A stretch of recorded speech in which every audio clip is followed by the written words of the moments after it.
আসসালামু আলাইকুম।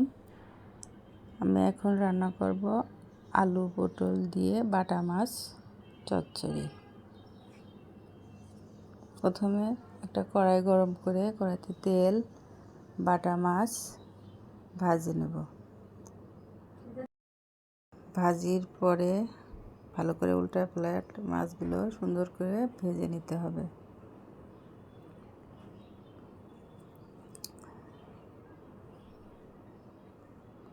ছোট মাছগুলো ভাজার পরে কড়াই থেকে তুলে নিতে হবে। এইভাবে সব মাছগুলো ভেজে নিলাম। তারপরে পেঁয়াজ মরিচ দিয়ে ওই তেলে ভেজে নেব।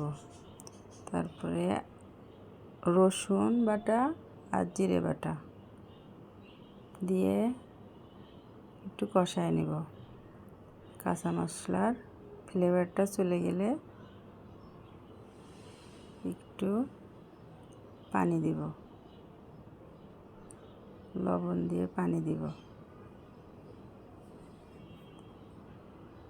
এরপরে গুঁড়া মশলা দিব, শুকনো মশলা, হলুদ, শুকনো মরিচ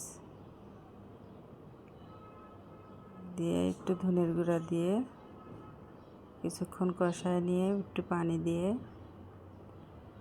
তারপরে আলু পটল তরকারি কাঁচা তরকারিগুলো দিয়ে দেব, দিয়ে সুন্দর করে মিশিয়ে নেব। তবে আলু আর পটল যতক্ষণ ভাজা ভাজা মতো না হয় ততক্ষণ কষায় নেব। আমার মনে হলো হলুদ কম হয়েছে তাই একটু দিয়ে দিলাম। পরে একটু ঢাকা দিয়ে দিলাম। ঢাকা দিয়ে কিছুক্ষণ রাখতে হবে। রাখার পরে আবার উল্টাপাল্টা নেড়ে দিতে হবে যতক্ষণ পটলগুলো ভাজা ভাজা না হবে ততক্ষণ নাড়তে হবে।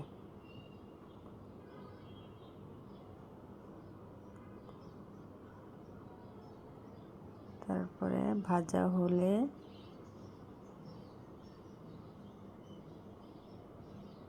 এটা একটু পানি দিয়ে ঢাকা দিতে হবে কষানোর জন্য।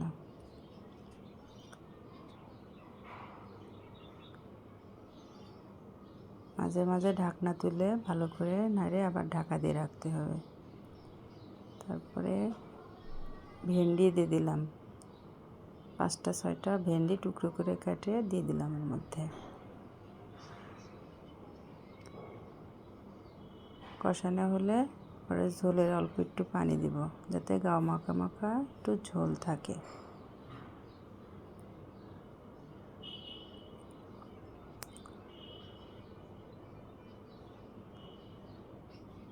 তারপরে মাছগুলো দিয়ে দেবো, ভাজা আগে থেকে মাছ যেগুলো ভেজে রাখছিলাম সবগুলো দিয়ে দেবো।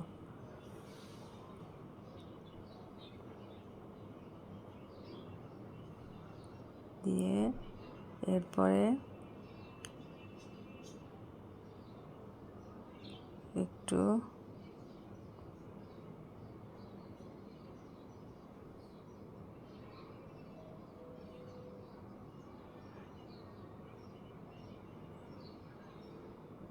পরে ঢাকনা তুলে ধনিয়ার পাতা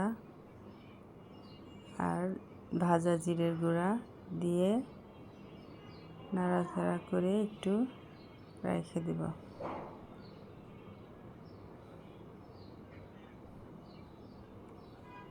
ঝোল শুকানোর পর একটু অপেক্ষা করব।